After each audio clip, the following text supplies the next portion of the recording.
stood outside the old 3 Beat, as it was. This is the old entrance, 3 Beat.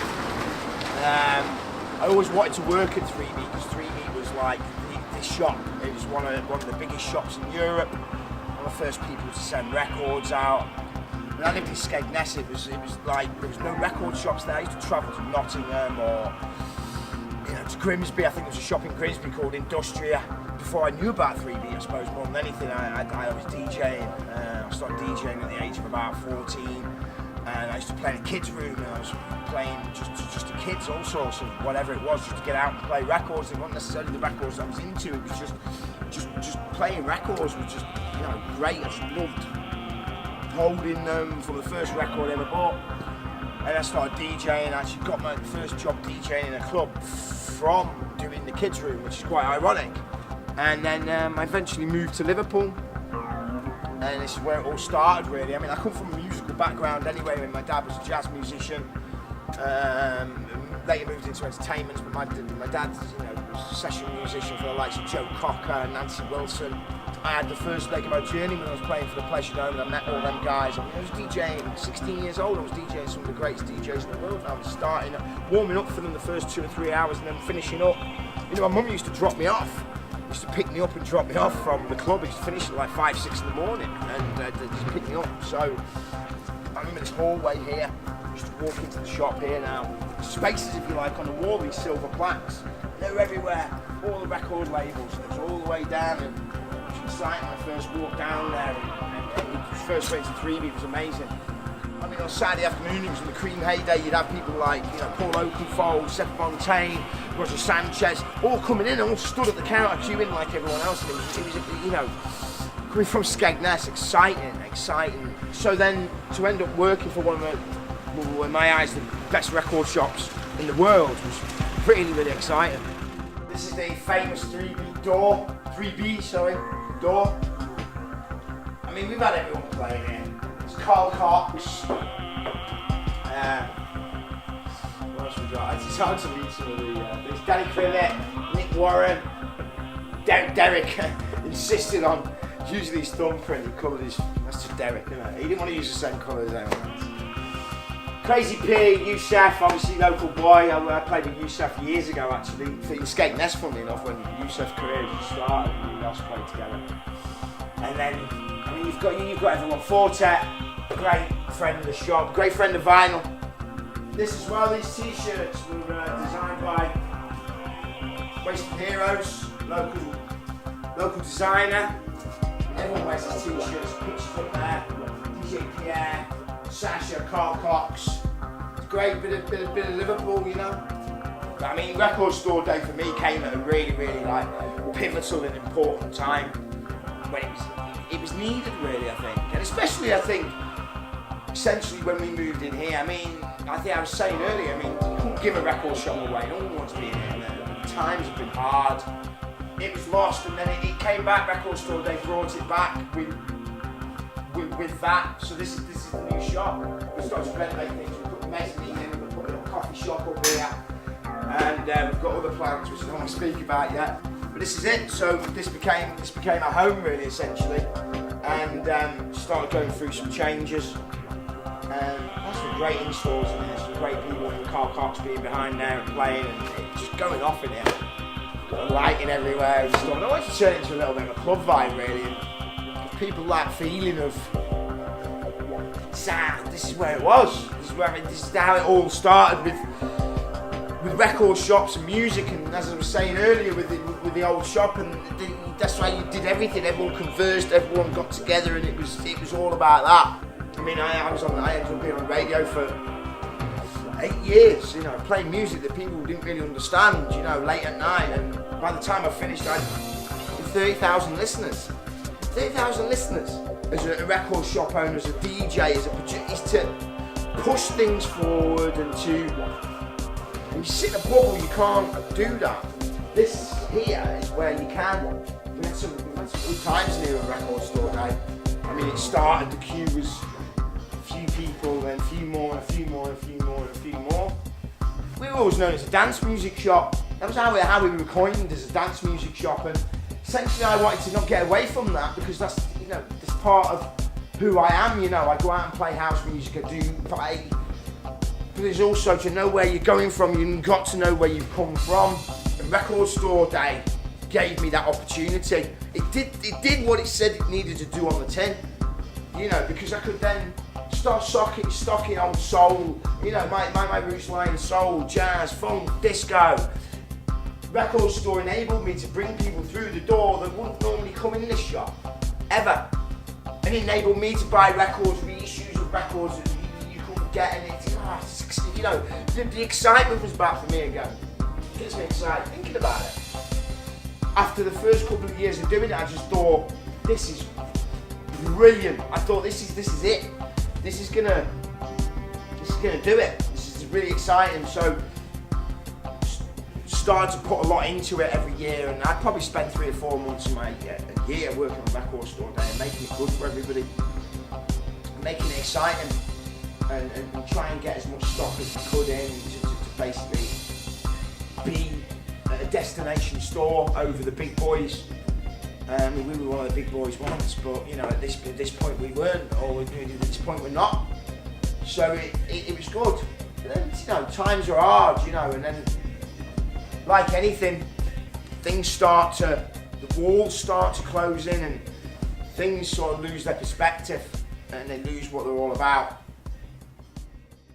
So after I was in the shop when we were in the old building there, for a few years, things were really flying. You know, we had label management, we had the record shop, we started digital, because digital had sort of kicked off. We moved shops, we decided to move, and because we had more office space up here, and so we moved to this location here. And I remember up there we had label management, and we had 3-beat digital, and then we had the shop here. Over the years we've had everybody. I mean, Sasha in the old shop there did his first album launch in there. It's the 3-beat office. Keep saying 3-beat. It's just stuff everywhere. But I mean, it's just nice. I was saying about Fortet earlier. That was from the in-store from Fortet. I mean, my dad was in the music industry. My dad met a lot of people, things like Barbra Streisand. Picture there. Had there, funnily enough, when he played with, just travelled with a band called Ronnie Dukes and Ricky Lee, and I'm actually there. I've actually still got the trumpet. There's the old one from 2016. And I'm proud of Record Store Day and what it was achieving. So it's Record Store Day this year is 21st of April, and I was getting ready for it, and essentially got an email saying we are no longer welcome as part of Record Store Day. So whether it's the feathers I ruffled last year, which probably is, their reasoning is apparently I don't like records, I don't support records. Every day should be, and they don't want disappointed customers. But disappointed customers is what we had last year when none of the boxes turned up, and I had to literally beg to get them returned. Beg. We're not part of Record Store Day this year. It's a bit strange, but I saw it coming, to be honest with you. But the email is probably like the most disrespectful thing I've ever read in my life, you know. I mean, I understand I haven't spent loads of money with the distributors this year, and I've been building my mezzanine. I've been trying to make the shop better. I've been trying to make the shop better for the customers, because isn't that what it's about? Isn't it called Record Store Day, not Distributor Day? You know, isn't the fact that I'm going to come and spend money on Record Store Day, and you know, it was working for my plan. Record Store Day, I was trying to introduce jazz and soul and funk into the shop and get the albums in and start to engage with them customers, and it was working for me. And I mean that, it was really working, and I've been there since day one, and now I'm not welcome. We're not welcome. We're not welcome. It's kind of heartbreaking, really. It's heartbreaking that I would have to read an email that basically tells me that I don't support it. I supported distributors all my life. So I mean, it's just not good. It's a shame, to be honest with you. And no one supported Record Store Day more than me. I mean, I remember I gave an interview at the Soul Weekender. I was DJing at the Soul Weekender, and that's Vinyl Head Paradise. And I gave an interview last year, with somebody from there. In fact, somebody was interviewing me, and then the sound guy was filming it said, pulled me to one side and went, I heard you mention record store day, can I talk to you about it? And I went, yeah. And the dude pulled me and went, look, I've got some friends that think this and think that, and put it down really. Well, his friends were putting it down and I was giving him the truth about it, but I think essentially people don't want to hear the truth about things, do they, you know? But I could have, you know, I can work through problems and that, but one thing I won't have is people telling me that I don't support records or music or whatever it might be. I'm Kieran Hebson, Quartet, here in Liverpool doing in-store at 3B Records, and I'm going to play a club called Shipping Forecast tonight for Abandoned Silence.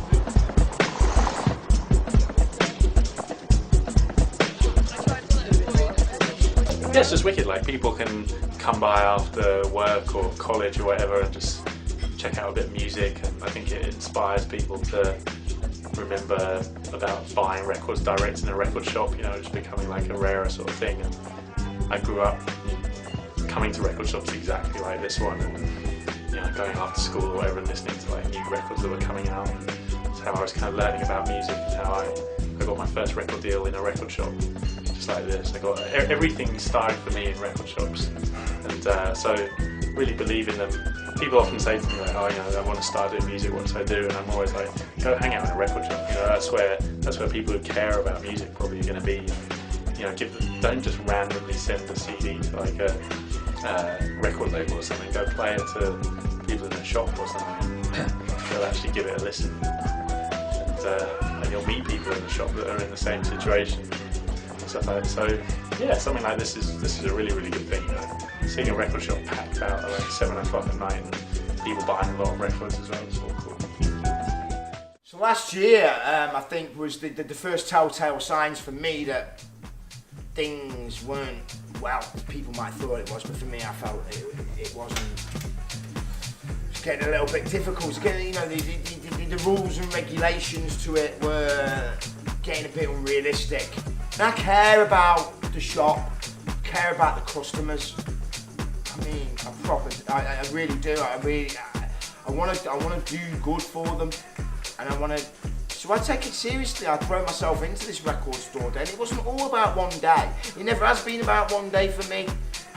I've spent all my life in record shops. Just leave school and go. So it ain't one day, but if that one day is the platform, you know, the excitement of a young kid coming in, you know, his first record. I mean, so it's important. It's an important thing. It's important. Then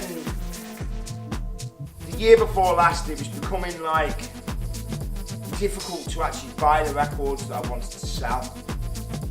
Essentially, it's to put bums on seats if it works, to basically make awareness of vinyl, basically to get people to buy records, to visit the record shop and want to do that day in, day out, and to bring back that buzz of record shops. Let's nurture it. Let's make sure it does what it's supposed to do. It's not then change what it's all about and change the actual rules to suit a select few. It's not about that. I started to have problems, and essentially I spent a lot of money with some of the majors, and I felt that more from Warner Brothers. I spent a battle even trying. I mean, Warner Brothers wouldn't even deal with me, you know.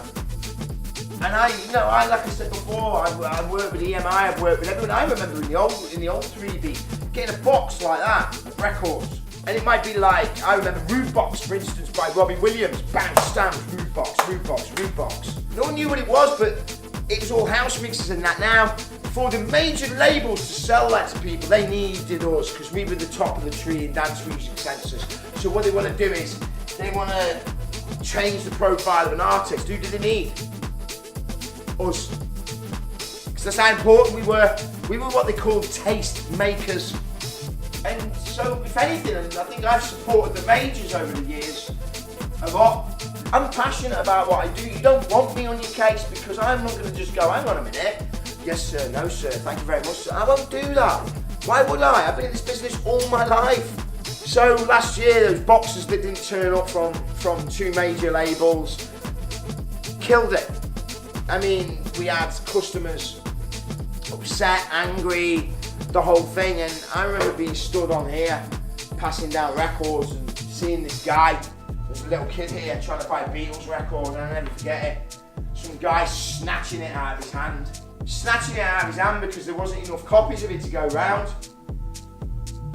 Standing in a queue for 2 hours, 3 hours, 4 hours, 5 hours, 6 hours in pissing rain to not even get what you want.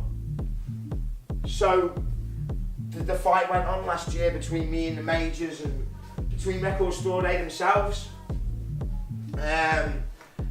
So it was concerning me, to be honest with you.